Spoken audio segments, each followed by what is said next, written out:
I am absolutely delighted to be joined today by the wonderful Ruby McGuire. And Ruby is going to be talking to us all about visibility and how to get more visible in our business. So Ruby, over to you. Tell me a little bit about you and why you are the perfect person to tell us about being visible in our business. Okay, why? So I'm Ruby McGuire and I run Rock Your Fabulous Biz. Why am I the perfect person? I guess because one of the biggest things that holds us back from being more visible in our business is we're not shy, but we're scared. We're scared that we're going to be received with judgment. We're scared that we're not going to be saying the right things at the right times, or that somebody's doing it better than us. And we have loads of mindset stuff going on. I'm an introvert, so I actually find some things uncomfortable as I've gone through and done different things. Obviously, my confidence has grown, and I just think, what a blab, that's fine, that's easy. Whereas a few weeks ago, I thought, a blab, everyone's going to see me live. I don't know if I want to go there. So it's about stepping into your stepping outside of your comfort zone and taking baby steps, doing one little new thing at a time, and then that confidence grows, and then you do the next little thing. So I guess it's because I'm an introvert and I do get scared, and I do have to push through my own comfort zones to be more visible in my business. But it's the only way that you're going to get your business known is by getting it out there. And if you don't shout about it, who does? Yeah. And so tell us a bit more about your business. So I basically work with service-based solopreneurs. So what that means is I help them. I work with them. I don't work with businesses really that do product. I can. Obviously, there's some strategies that are very similar, but my best work is when I'm working with people in service-based industries. For me, I work with, so it's like, I've got health and beauty type people. I've got a lot of coaches because my previous background was with coaches, and all sorts of different business owners, just to help them step up their visibility. So we work on both mindset and the business side. So it's niching, pricing, packaging, marketing, social media, all of those kind of things. But I think equally, if not more importantly, we work on things like fear and procrastination and overwhelm and perfectionism and those kind of things, because they're the things that hold us back. You can have all the business knowledge in the world, but if you're too scared to actually utilize that knowledge, then nothing's going to happen. Yeah, I totally agree with that. And visibility seems to be a bit of a buzzword at the moment. You keep seeing it cropping up all over the place. What does visibility actually mean? That you're seen, you're visible, so people can actually see you. Because if you're not doing different strategies, and I think that, just sort of rewind a little bit there, I think the big thing is everybody's saying do this, do that, do the other, and you've got to be on a blab or a periscope or whatever. Being visible doesn't necessarily mean that you have to be visible like being seen. It just means that you've got content going out so that people understand what you're doing online, and you can go offline as well. You're not just hiding away behind your computer. You're actually having conversations with people, and that relationship building is what can really help you grow your business. And I think that's a really good point, because when I talk about visibility, so I had a big hang up for years about putting myself out there, about, right down to having my own photo on my social media profile. I had a logo up there. I would put anything up there other than a picture of me. Live video, oh my God, the thought of it just made me cringe. And I had to get over myself. You do. So a big thing for me around visibility was getting over myself, and I work with ladies now, helping them to get over themselves as well. Yeah. But I think it's really interesting what you say about being visible doesn't necessarily have to mean being physically visible. It's about content going out from your business. And I think people may disagree with me, but as an introvert, I think if it's going to be the thing that holds you back and stops you doing anything, don't do it. Do something else that you can go out and do. I've got clients who hate to write, so blogging to them is the most boring thing in the world. They just would never go there. But they still need some level of visibility, so some content going out there that's going to generate potentially some business further down the line. So they do video logs, and they are much braver just chatting, and that's the thing that works for them. I've got other clients who would not touch a video with the barge pole, and it's not even just being seen, it's that whole, I don't know where to start on the techie side of things. It's really complicated. I don't personally enjoy doing videos. They take time. I'd much rather do a blab. It's just quickly on, off, chatting with people. It's simple. Doing a video, it's like, oh, I've got 5 things I've got to say, and am I saying them in the right order? I'd much rather write a blog post. So it's really finding the medium that works for you. And I do say to a lot of my clients, it's your business, run it your way. Just because someone says you should do this doesn't mean it's right for you. Find what works for you. That's such a key point. I say to people all the time, it's your business, it's your rules. So quite recently, it was about a month ago, in the space of a weekend, I had 100 friend requests on Facebook. Now, I generally don't friend people on Facebook if I haven't either met them in real life or had a conversation with them at some point. And I joined a new group, and the done thing in this group seemed to be to befriend every single person that you could possibly meet. And so I updated the header on my personal Facebook profile to say, this is a really boring page. This is all my personal stuff. I don't post on here very often. If you're looking for business tips, go over to my Facebook page. Good idea. And I get such a mixed reaction to it, because some people came back to me and they were like, yeah, but you're hiding yourself away. You're hiding your personal life. And, really, when you're on social media, you should be putting yourself out there. And I was like, actually, no, I don't want these people to be my friends. It's my business. It's my rules. I'm going to do it my way. Absolutely.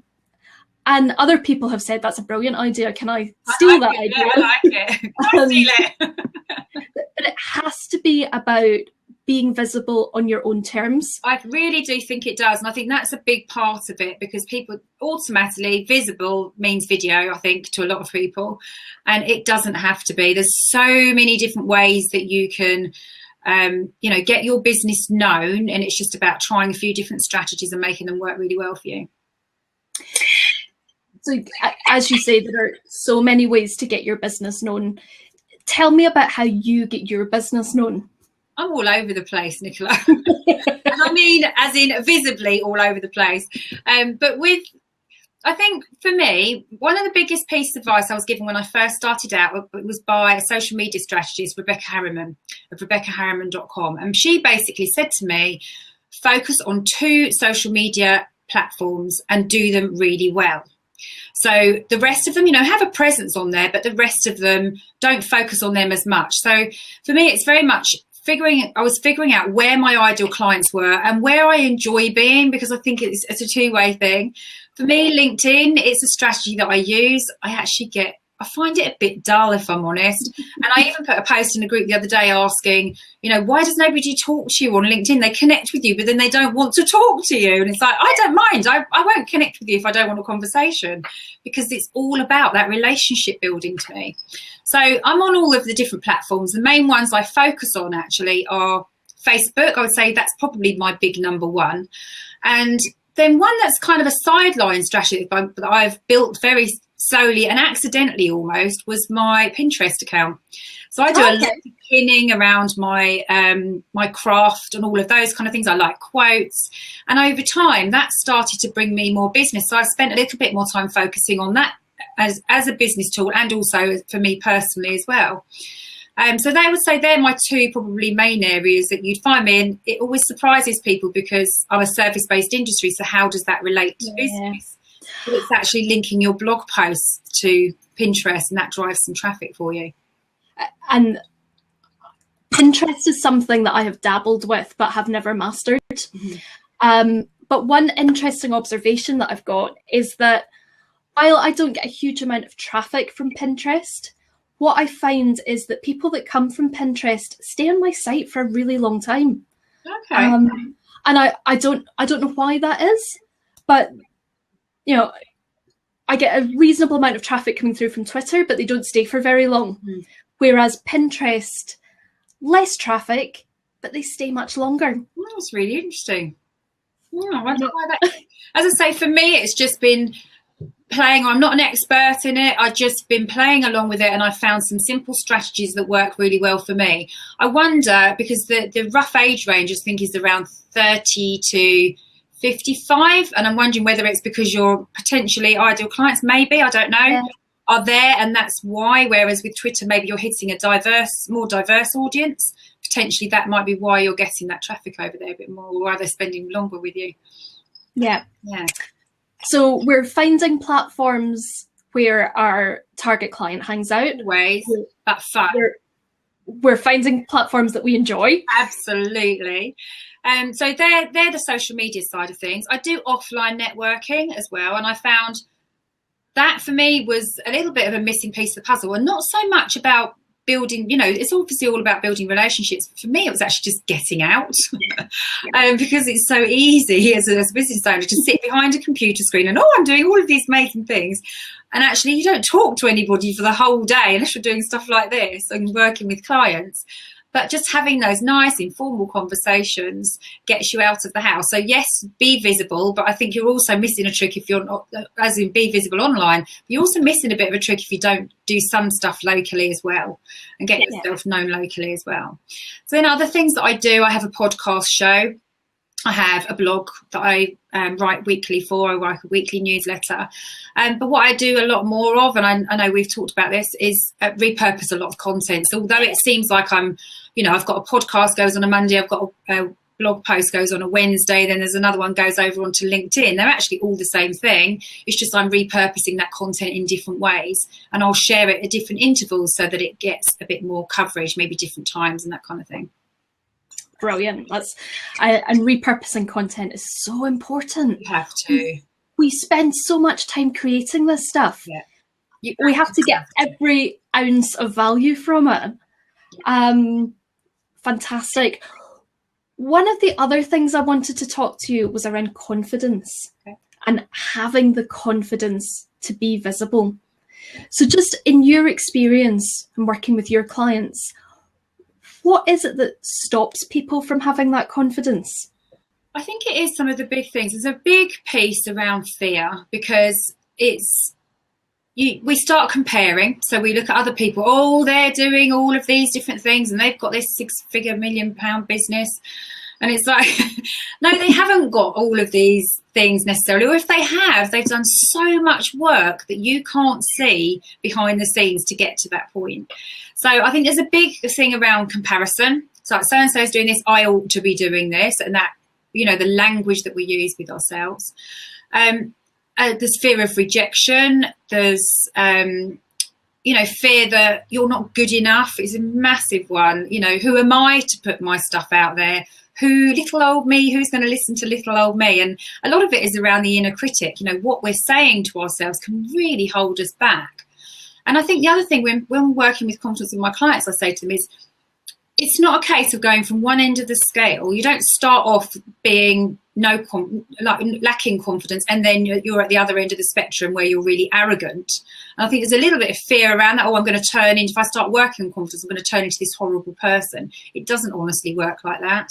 And also there's, it's situational as well. So, where I might find one particular way of being online really uncomfortable, I might find another one really simple.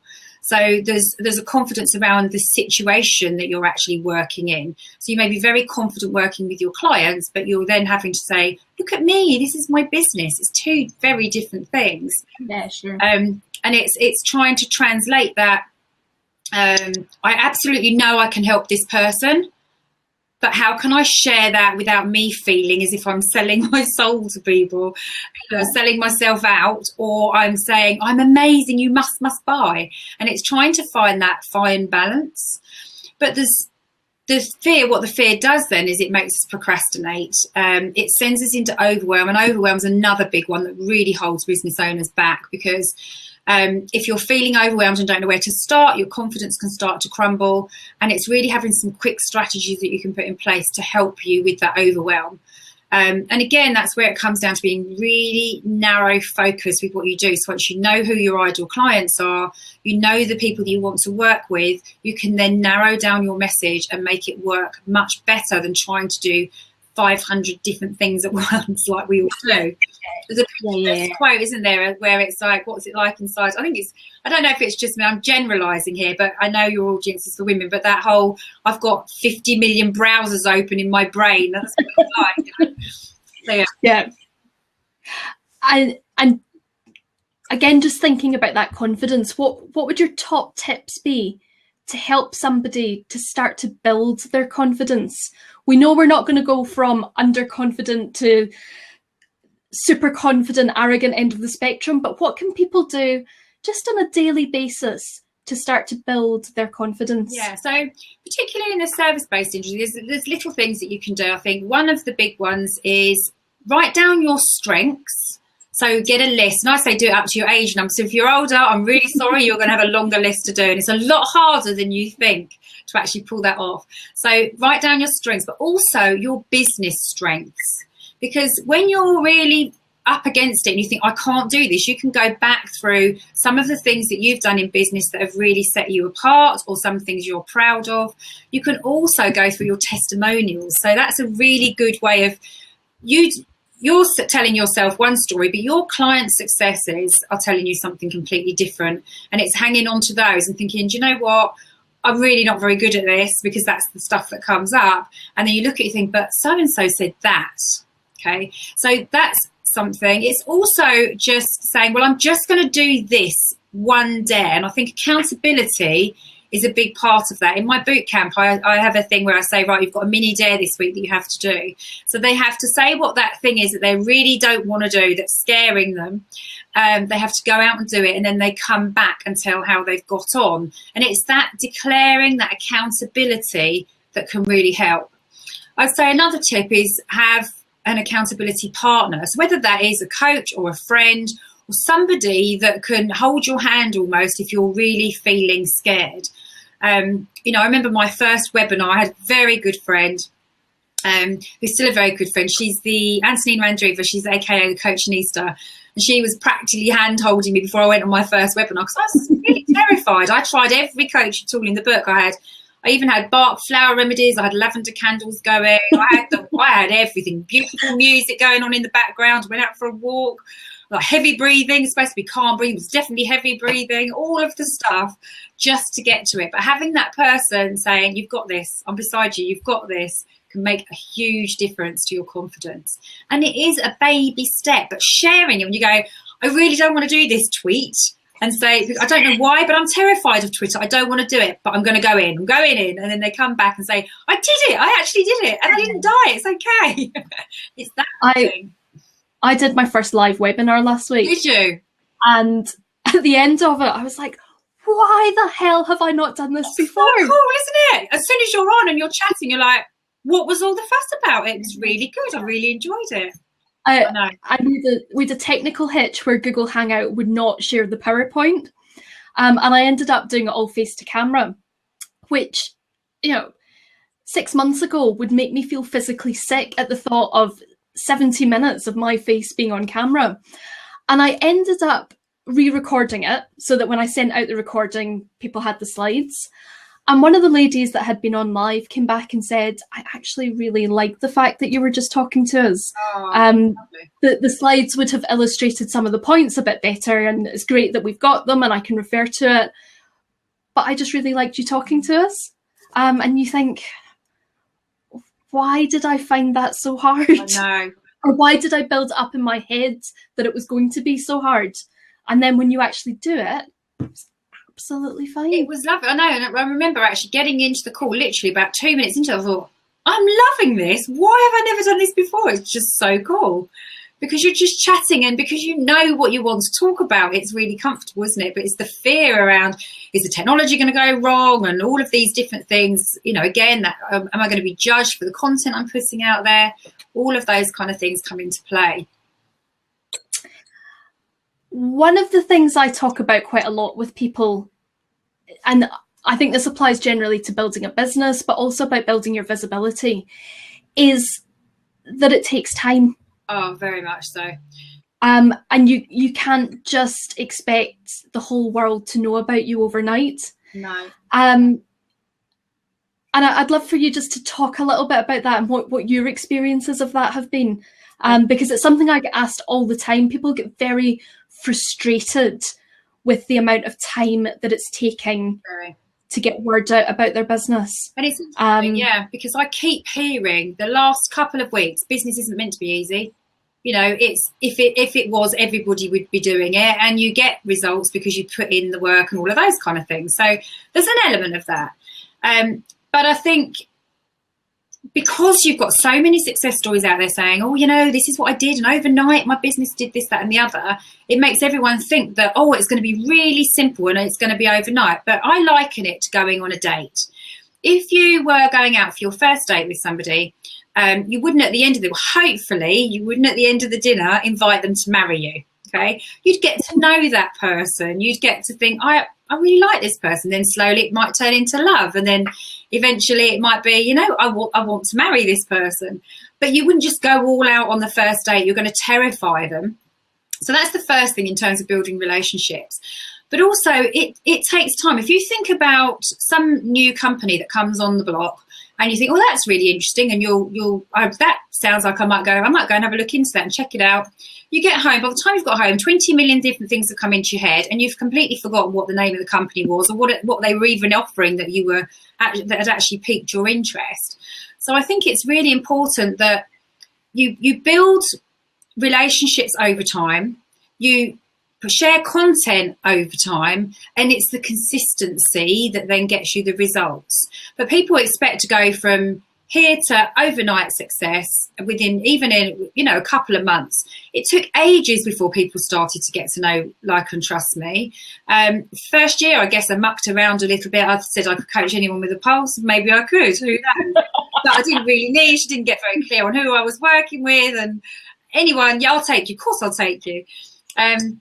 Whereas now, when you're a lot clearer, you then start to get people notice you quicker. But I thought when you first started your business, you know, you'd hit publish on your website and the whole world was going to come running.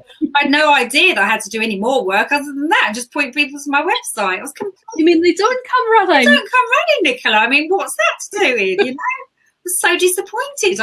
I literally, in trepidation, I was literally like this, tapping onto my button. Do I? Oh, I don't know. And then I sort of tapped it and then walked off and did something else because it felt so scary. And then nothing happened. That point about consistency is key, and it's hard, especially in the early stages of building your business, when you keep putting yourself out there, putting your content out there, and you might not really be getting the audience that you would hope for it. I know. But one of the things that I talk about a lot is honing your craft. Absolutely. So every single time you put your content out there, put yourself out there, you are learning from it and you're getting that little bit better at it. Yeah. And the more you do it, the better you're going to get at it. And it's a process of evolution. You've talked about niching down in your business. Every single business is going to evolve. If it didn't evolve, it wouldn't be a very interesting business, and it wouldn't be keeping up with what's happening in the world around them. Absolutely. Yeah, totally agree. You have given us some fantastic tips today, Ruby. Can you just let the viewers and the listeners know where they can find out a bit more about you? Yeah, I guess the best place is Facebook initially, because I'm there all the time. So that I've got a free Facebook group, Rock Your Fabulous Biz. I've got my website, which is www.rubymcguire.com. And then if you just Google me, actually, I am quite visible. She's everywhere, people. I am everywhere, yeah, I'm everywhere. Yeah, initially Facebook, I'd say, because then you can connect with me and I can get to know you and chat with you in my group and that kind of thing. Brilliant. Thank you so much for joining us today, Ruby. Thank you. It's been really good fun. Brilliant. Talk to you soon. Bye. Bye.